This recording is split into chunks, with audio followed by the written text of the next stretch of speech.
Lembra que eu falei para vocês que na construção dessa falha narcísica, abusadores não se significam como pessoas dotadas de autorreferência, o que a gente chama de autoimagem, né? A construção narcísica, o que é isso? O narcisismo é a imagem de si, que vem do pai e da mãe primeiro. Ah, que bonitinho, que lindo esse desenho. A criança faz o alien e diz que você é aquilo ali, né? Aí você diz que tá lindo, né? Vai falar que tá feio. Né? E aí, que coisa linda, horroroso. Mas você diz que tá lindo. E ela vai acreditando que tá lindo. E isso é uma coisa simples, obviamente que não é só isso, mas dentro dessa dinâmica com os pais, você tem o quê? Você tem ali um lugar que é seu. Geralmente, quando você vai estudar famílias com histórico de abuso, é uma confusão, uma misturada. Eu atendi uma família uma vez que as roupas limpas ficavam misturadas com as roupas sujas, só que eram as roupas íntimas. E esse menino, era um menino há muito tempo, isso foi um dos primeiros casos, não tem muito tempo assim, não me informei, só alguns anos, não era mais jovem. Né? Ele era identificado, era uma relação abusiva clássica de família. Eram 4 mulheres, nesse caso histéricas, eu tenho que admitir que eram, porque todos os relacionamentos com os homens deram errado. Ele era o único menino da família. E tinha uma sobrinha, que era quase da idade dele, que também era menina. Então ele era o único homem. O que ele fazia? Ele tacava fogo no tapete, ele jogava sabão em pó dentro da televisão. Aquelas televisões que... Né? Aí agora aí foi triste, né? Então com certeza já sabe quanto tempo tem isso. Né? Enfim, né? Estamos conservados. E ele jogava sabão em pó ali. E eu angustiado, falei assim, eu tenho que ir nessa casa. Estagiário, fui, esse pessoal deixou, eu fui. Então eu entendi, né? Para ele dizer que ele existia, ele tinha que ser uma peste, porque aquelas mulheres não significavam os homens. Eram mulheres extremamente abusivas com ele. Né? Então é muito interessante como é que a vítima tenta sobreviver. Olha, eu existo. Na relação amorosa, as mulheres começam a fazer isso quando elas percebem que já passou do limiar, né? Já chegou num nível de dificuldade, de falta de respeito por si, que elas começam a pedir ajuda. E voltando à questão da personalidade saco sem fundo, os abusadores vão tentando ajustar e as vítimas vão tentando se adequar. Sabe aquele sapato apertado? Ah, mas afinal de contas tem gente que não tem sapato. Faz sentido isso para vocês? Porque tem gente que não tem sapato, aí eu vou ficando com o sapato apertado. Porque afinal de contas tem gente que não tem sapato. É por aí. Melhor do que ficar sozinho, porque hoje em dia tá tão difícil arrumar namorado, não é? Então eu tô aqui, né? Sabe? Não sei se vocês viram Zezé Polessa, Não Sou Feliz, Mas Tenho Marido. Maravilhosa, adorei. Maravilhoso aqui. Não sou feliz, mas tenho marido. Depois ele troca você por uma novinha. E tá tudo bem. Aí você vai sair com o garotão também, tá tudo bem. Né? Então, na realidade, a justificativa da vítima é: eu tenho medo de ser rejeitada. Eu tenho medo de reconstruir a minha vida. Porque o abusador fala assim: você vai terminar comigo, mas não é melhor do que eu não. Vai. A mulher com 3 filhos, quero ver qual vai ser o homem que vai querer ficar com você. E o terror psicológico vai. E você vai acreditando que como é tão difícil arrumar namorado. E outra coisa que a gente tem que falar, fazer uma meia-culpa aqui. Como que a mulher precisa rever o valor e sair desse equívoco de que é um homem que diz se a gente tem valor ou não. Tem muitas mulheres que elas continuam casadas ou continuam em relações abusivas para dizer que elas têm marido porque, afinal de contas, ter um homem é ser melhor do que quem não tem. Estou mentindo? Não. É real. E aí você vai trazendo uma justificativa de que para você ser feliz você tem que ter alguém, né? E na realidade você não tem nem a você. Porque quando você vai perguntar para as mulheres o que você faz depois de sair de uma relação abusiva, não sei nem por onde começar. Dentro do processo de recuperação, eu vou fazer propaganda aqui do programa, né, de prevenção, isso é um e-book que eu publiquei, já está à venda, que fala sobre a prevenção em relações abusivas, onde a gente começa, na verdade eu começo falando sobre a importância do autorresgate. Como é que você se resgata? Eu não sei nem quem eu sou. Numa relação abusiva, geralmente a vítima está tão misturada no abusador que ela é o quê? Eu sou aquilo que ele precisa. Eu faço aquilo que ele quer. Eu faço aquilo que é melhor para ele. Existem abusadores que chegam a níveis tão graves de manipulação que eles escondem coisas dentro de casa para a mulher achar que ela está maluca. Esse caso é um caso desse editor aqui nesse livro. Esconde coisas. Onde é que está isso? Onde é que está aquilo? Você viu não sei o quê? Você está maluca? Você está maluca? E aí, se a pessoa vítima, se ela vai falar com alguém, aí as mais machistas ou os mais machistas falam assim, fica com ele, minha filha, é tão difícil, fica, tá? Ele ficar nervoso, você vai ficando. Afinal de contas, eu aprendi que eu preciso ser obediente. Numa sociedade que fabrica a insegurança, que lucra com a insegurança, ser a gente mesmo é uma rebeldia. Eu li isso e tomei isso para mim porque eu acho isso extremamente fundamental. Como que há uma tentativa de banalizar o protesto? Esse pessoal gosta de falar demais, né? Você está protestando por quê? Há uma passividade coletiva que atravessa as relações íntimas que as pessoas vão ficando, porque afinal de contas é assim mesmo. E aí nessa que é assim mesmo, vamos ficando assim mesmo. Essa passividade, gente, isso é fabricado. Isso é construído numa lógica capitalista que a gente vive. O capitalismo é um produtor de culpa, é um produtor de passividade, é um produtor de rebanho, é um produtor de rebanho domesticado, para usar um termo bem que eu gosto lá do Chomsky, né? A fabricação do rebanho domesticado. O que é o rebanho domesticado? Vai fazer o que todo mundo manda. E se você está numa relação íntima, olha só, para de frescura. Eu já escutei, né, de pessoas que eu atendia, do homem achar uma frescura porque a mulher queria botar um vestido diferente e estava todo mundo igual no casamento. Para que ela quer comprar? Vai gastar dinheiro com isso? Para quê? Já vi coisas do tipo, para que você quer comprar calcinha? Ninguém tá vendo? Para que você quer comprar calcinha? Para quê? Alguém vai ver a calcinha? E aí você, de alguma maneira, vai ficando. E aí, o que fazer para sair se eu só consigo ser aquilo que ele precisa? Primeira coisa, eu tenho que olhar para as minhas relações familiares para eu sair de uma relação abusiva. Eu tenho que reconstruir o meu histórico. Eu tenho que olhar para a minha biografia. O que eu escutava quando eu era pequena? Que lugar eu fui sendo colocada? Como está a criança que tem dentro de mim? Existe uma criança dentro da gente, você sabia? Essa criança dentro da gente, quando tem um adolescente dentro da gente, ela grita. Às vezes ela está de boa, mas às vezes ela grita. E essa criança que grita, geralmente ela é soterrada numa relação abusiva. Você soterra, fica quieto. Lembra do fica quieto? Fica quieto. Mulher minha não trabalha, para de frescura. Mulher minha não trabalha, não lembra disso. Estou preservando esta mulher. Ela não precisa trabalhar, ela vira uma madame escrava. Porque aí eu boto dinheiro, né? Você vai fazer o que eu quero, você vai cortar as minhas unhas. Tem caso assim, gente. Está na hora de cortar minhas unhas.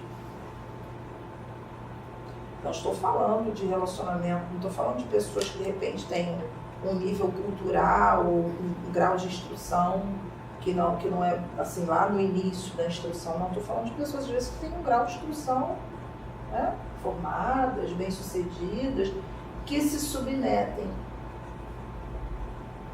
E aí nesse momento, dentro dessa criança interior que tem dentro de mim, que eu não cuido, e aí vem uma pergunta que na verdade é uma dica para sair de relações abusivas. A minha criança interior, ela está atendida? Porque se ela não estiver, com certeza, um hospedeiro vai dar um jeito de atender, do jeito dele. E aí, como você quer ser valorizada, você vai ficando, não, olha só, ele se preocupou, ele estava com ciúme de mim. Tem mulheres que acham que ciúme é valor pessoal, né? É condição para valor pessoal. Ai, ele ficou com ciúme de mim. Gente, isso aí é um alerta para sair fora, pular fora, sinal vermelho. Porque o ciúme é um controle. Na verdade, ele vem disfarçado de quê? Olha como eu te amo, estou preocupado com você. Nada, olha como você tem que fazer aquilo que eu quero para eu não me sentir ameaçado. E aí a gente vai vendo que dentro dessa licença para abusar, numa sociedade como a nossa, onde a gente banaliza a corrupção, que é um abuso. É um abuso. Nós vivemos numa sociedade abusiva. O abuso não é uma questão de intimidade. O abuso é uma questão da lógica das relações sociais hoje. Então, tudo bem. Vai reclamar para quê? Não pode reclamar. Todo mundo é assim mesmo. O Brasil é assim desde que o mundo é mundo. Gente, e há uma corrupção, porque a corrupção não está presente só na política, não. Está presente nas relações íntimas. Eu te dou sexo para você não brigar comigo. Isso é uma corrupção. Isso é uma relação prostituída no casamento. Eu transo com você para que você não brigue comigo. Olha só, doutora. Eu transo com ele porque ele fica calmo, ele não briga com as crianças. Oi, sem vontade, né? A gente já tive a infeliz oportunidade, já tem mulheres que foram estupradas dentro do casamento. Chegarem na sessão clínica machucadas. Vai ter que fazer porque você é minha mulher. Isso não é só coisa de novela, não. Isso acontece. E aí você vai ficando, né? Porque afinal de contas dá pra fingir, dá pra ceder, dá pra não sei o quê, né? Porque quando você ameaça sair, você ameaça também ser morta. Geralmente, fora da família, são pessoas muito bem relacionadas. Nossa, você se separou do fulano? Ah, não. Não acredito, aquele gentleman. Aonde? Aquele homem. Vocês estão vendo, né? Vocês sabem o que eu estou falando, né? Aquele homem maravilhoso, educadíssimo. Pessoa maravilhosa. Vai morar com ele. E geralmente, quando saem das relações, esses homens depreciam a mulher. Prestava. Aquilo ali não valia nada. Aí quando você vai ver a rede social, tá toda contaminada, né? Por quê? Porque você serve desde que você faça aquilo que ele quer. Sabe como é que a gente afere o grau de maturidade de uma pessoa? Geralmente abusadores não são maduros. Abusadores não agem racionalmente. Vocês concordam? A racionalidade do abusador é assim: você faz o que eu preciso, não o que você quer. Não tem o que você quer. Como assim você deseja? Lembrei de um caso, antes de prosseguir nesse raciocínio, de uma pessoa que ela dizia para mim assim: eu não sei o que é desejar. Não conseguia decidir a roupa. Ligava para mim: estou em casa paralisada porque eu não sei que roupa eu vou botar para ir para ele. Histórico. Até os 47 anos a mãe decidia a roupa que ela ia vestir. Ia para rua comprar. A mãe morreu, faz o quê? O que faz? Eu não sei decidir. Decidir a situação, decidir é um ato para pessoas maduras, porque decidir pressupõe responsabilidade para arcar com as consequências. Abusadores jamais vão admitir isso. E não admitem, porque na realidade você é sempre culpada por tudo. Você é responsável pela minha felicidade. E aí quando as pessoas começam a tentar sair, dentro dessas tentativas, há esse processo de desencorajar, porque afinal de contas, a saída de um relacionamento abusivo significa para ele a perda de uma vítima em potencial, né? Daquela pessoa que vai atender as minhas necessidades. Então, voltando, abusadores não agem com racionalidade. Por isso que é sempre ruim entrar numa briga de argumentação com o abusador. Você sempre vai estar errado. Voltando à questão da maturidade, a gente afere a maturidade de alguém através da capacidade que essa pessoa tem de aceitar a contrariedade. Você treina o seu filho para não ser um abusador quando você aprende a dizer para ele que ele não pode tudo. Olha só, a mamãe não vai fazer o que você quer o tempo todo. Às vezes sim, às vezes não. E aí você vai, sabe, compensando por presente. Aquela galera que vai, não, estou ausente, dá um presentinho. Dá um presente.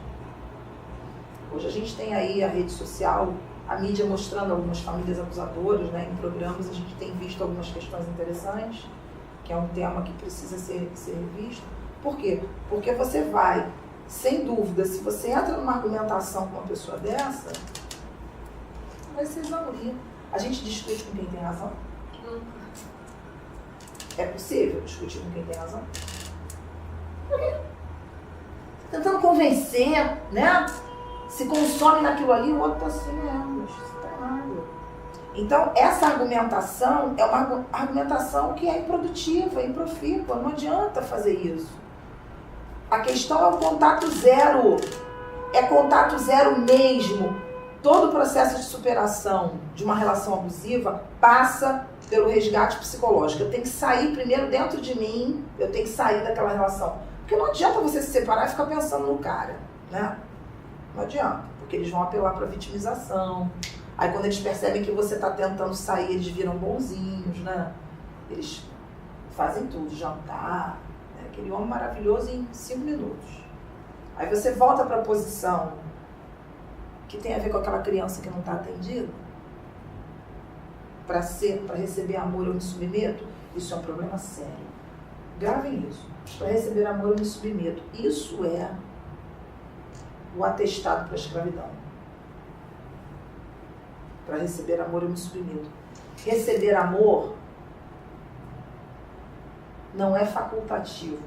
Receber amor é um direito. A gente tem direito de ser amado. Isso aí é dado pela natureza. A gente nasceu, a gente viveu, a gente vingou. A constelação fala, né? Nós não fomos abortados. Nós vingamos. A vida vingou em nós. Isso é um direito dado pela natureza. Não é o outro que vai dizer se a gente pode ou não ser amado. A gente tem direito dele. E na realidade, quando se esquece isso, eu vou vivendo nessas relações, eu vou me permitindo a isso, e eu vou esquecendo que na realidade esse valor pessoal é meu.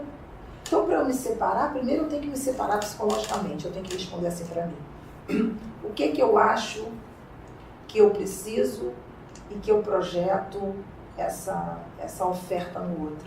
O que eu acho que o outro está me dando, que na realidade sou eu que tenho que dar para mim?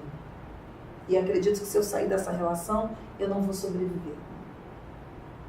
Quando a gente responde isso, vai ficando fácil. Uma outra dica para a gente sair de um relacionamento abusivo: faz uma lista de suas necessidades não atendidas, sei lá, durante tantos anos de casamento, de relacionamento, sei lá o que você nunca ia ao médico, tratar o cabelo, comprar uma roupa nova. Pequenas necessidades, até as maiores. Quanto tempo você não vai ao médico? Ah, não, estou sempre acompanhando ele tudo. Sabe aquele cara que, assim, você fica isolada, você não pode ter contato com família, você não pode ter contato com amigos, você só tem os contatos dele. Você só faz os programas dele. Você só acompanha o que ele quer. Porque todos os seus amigos, todos os seus familiares, eles têm defeitos. Só prestam aqueles que estão com ele. Você vai vivendo a vida dele porque você gosta, né? Afinal de contas, gostar, a gente aprendeu que gostar é fazer aquilo para agradar a mamãe.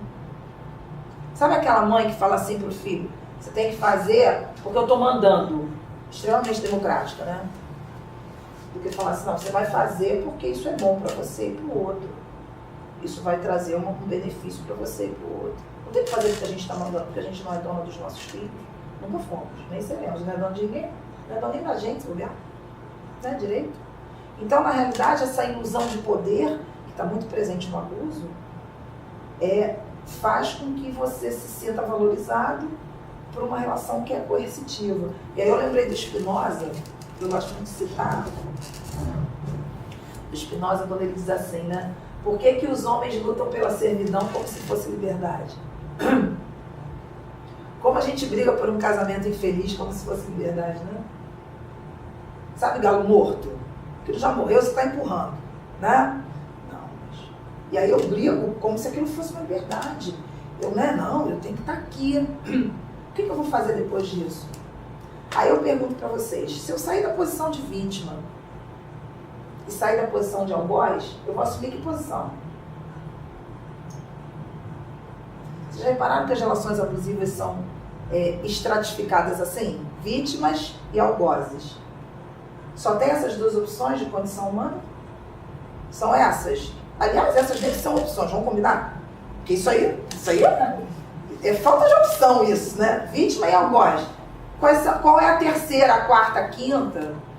Porque o nosso cérebro matemático é organizado para a gente pensar de forma dicotômica, ou isso ou aquilo. Quem falou? Eu tenho enésimas, tenho múltiplas opções de vida, que geralmente numa relação abusiva não tem. Visão de tudo, eu só tenho aquela pessoa na tua frente. Afinal de contas, está tudo muito difícil. O relacionamento é difícil. Por que as pessoas falam isso? Será que está difícil o relacionamento? Ou será que a gente é que está ainda repetindo os padrões desde a pré-história? Porque fica repetindo o padrão. E repete padrão porque o inseguro, ele repete padrão, ele não é ele mesmo. Quem os abusadores mais gostam? Dos agradadores. Os agradadores são aquelas pessoas que você respirou, ela está com um prato de comida na tua frente. Tem. Vocês conhecem, já fizeram as caras, então vocês conhecem. Você suspirou, eu queria tanto aquela bolsa, não sei o que, a pessoa já tá com a bolsa. Você não produz falta no outro, né? E tudo aquilo que vem fácil a gente valoriza? Tenho certeza, ela tá dando chilique, mas tenho certeza que é só fazer um jantar romântico que ela volta. Vocês já repararam que os abusadores sabem exatamente quais são os mecanismos que fazem a gente voltar? E aí eles, quando você vê, você está naquela teia hipnótica, né? Mas será que ele não vai mudar, doutor? Tenho quase certeza que ele vai mudar. Mas as pessoas não têm defeitos? A gente não está falando aqui de pessoas que têm dificuldades como todo mundo tem. Nós estamos falando de uma estrutura de caráter que é perversa. Nós estamos falando de uma doença psicológica. Nós estamos falando de alguma coisa que é extremamente grave do ponto de vista da saúde coletiva. Porque essa violência silenciosa não é criminalizada. Abusadores narcísicos perversos não são criminalizados. Eles podem bater na mulher, aquele ato é criminalizado pela violência doméstica, pela violência contra a mulher. Mas e aquela violência psicológica que não dá um tapa? Que fala assim, pra que você vai se cuidar? Vai fazer academia pra quê? Você tá gordo? Não vai emagrecer nunca. Sabe aquele cara que você começa a fazer academia e ele compra vários potes de sorvete? Porque afinal de contas ele gosta de você. Mas ele sabota o teu regime. Aí se você fala alguma coisa, nossa, quanta implicância. O cara sabe que você tá de regime, que você tá malhando igual uma desesperada, que você quer emagrecer. Aí ele compra um pote de sorvete caramelado, mostra aquela coisa deliciosa que é resistir, né? Mas tá tudo bem, você tá cuidando de mim. Então são processos, né? Essa violência silenciosa é muito perigosa, porque geralmente quando você vai falar para alguém, as pessoas não acreditam. Os terapeutas acreditam, nem todos, porque eu já vi terapeutas também, de alguma maneira, conduzirem processos que diz para a pessoa assim, mas olha só, tenta se adaptar. É exatamente para sair, né? Como assim tenta se adaptar? Né? Vamos fazer uma relação aqui, vamos fazer uma checagem aqui, de repente você... E aí, esse cara, ou esse abusador que é manipulador, ele vai manipular o terapeuta. Se o terapeuta não estiver atento. Esse tema é um tema extremamente específico. Quanto mais a gente estuda, mais a gente descobre que tem coisa. Por quê? Porque não é uma coisa assim flagrante. Eles vivem muito dissimulados, porque dissimulação é a tônica do abusador. Ele é capaz de dizer para você assim, eu não falei isso, mas ele falou. Aí eu tô lembrando de uma paciente que ela gravava. Ela andava com o gravador dentro de casa e levava para a sessão para me mostrar. Olha aqui, doutora, o que ele falou. No dia que ela mostrou isso para ele, ele quebrou a casa e quase matou ela. Faz o quê? Quase a matou. Faz o quê? Quebrou tudo. Ela foi parar na delegacia arrebentada. Você é louca? A louca tá gravando o quê? Você é maluca? Enfim, vocês imaginam o terror. É que é isso. E aí, é muito importante a gente entender o seguinte. O que a gente está falando para a gente ir fechando, né, para vocês poderem falar um pouquinho também, nós estamos falando de algo que é estrutural. O abusador, dentro do conceito de narcisismo perverso, é alguém que tem uma falha na sua estruturação de personalidade. Não é simplesmente um sádico, não se trata de um sadismo, não é isso, né? Na realidade, há uma dificuldade de significar o outro. Quando eu falo que não há um sadismo, eu não estou dizendo que eu estou abrindo uma licença para se ter pena dele, não é isso. Isso não exime da responsabilidade do ato. É para entender que aquilo não adianta apelar para algum tipo de valor moral, que aquilo faz parte do atendimento de uma necessidade que é muito profunda de sugar você. São pessoas que sugam a energia psíquica do outro, porque elas não sob quase que fantasmas emocionais, sei lá, sabe? Quase aqueles dementadores lá do Harry Potter, aquilo ali mesmo, de sugar esse negócio. Suga, por que suga? Porque eu não tenho pra mim. Então, não importa você. Isso é fundamental. E há uma caracterização da repetição. Se não tiver repetição, não tem um abuso. A grande questão é como sair disso em segurança, para não ser morta, porque às vezes acontece, né? Não ser perseguida. Aí é um processo longo. Primeira coisa, admitir que eu estou com uma relação abusiva. Consigo fazer isso? Admitir. Porque é difícil admitir. É muito difícil admitir. Não. Todo casal briga. Viver a dois é muito difícil. Todo casal briga, é assim mesmo. E aí você vai ficando. Então eu preciso admitir. Como é que eu admito que a relação é abusiva? Eu não consigo ser eu mesma. Observe. Se aquela relação tem espaço para serem vocês. Vocês conseguem trabalhar? Conseguem ter opinião própria? Conseguem dizer o que vocês querem? Conseguem fazer valer a sua vontade? Ou quando chega a sua vontade, olha só. Amor, eu vou escolher para você, nós vamos jantar juntos, mas é no restaurante tal. Ah, mas eu queria aquele é muito ruim. Nunca tá bom.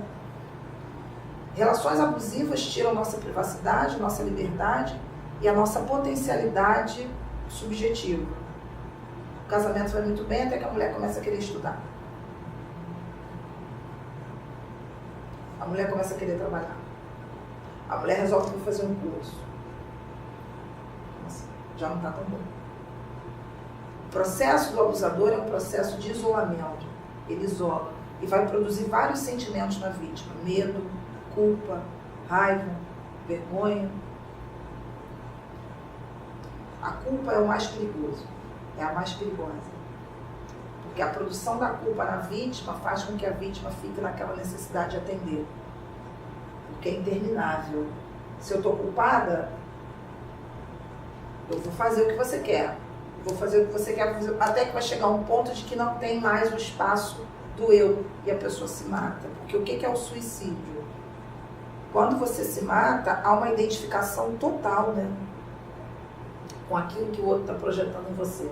Que é uma imagem perfeita. Abusadores são perfeccionistas. Exigem ao extremo. Não tem limite. Não se dão limite. Se a vítima não der o limite, ela vai a óbito. Vai a óbito. Com certeza vai. Porque ela vai atendendo. Como é interminável, vai a óbito. Eu sou Bianca Cirilo, psicóloga. Encerramos agora o nosso primeiro Café Psi, o nosso programa de inauguração, com esse tema tão urgente, tão importante na nossa sociedade, relações abusivas. Convidamos a todos a nos acompanhar no YouTube.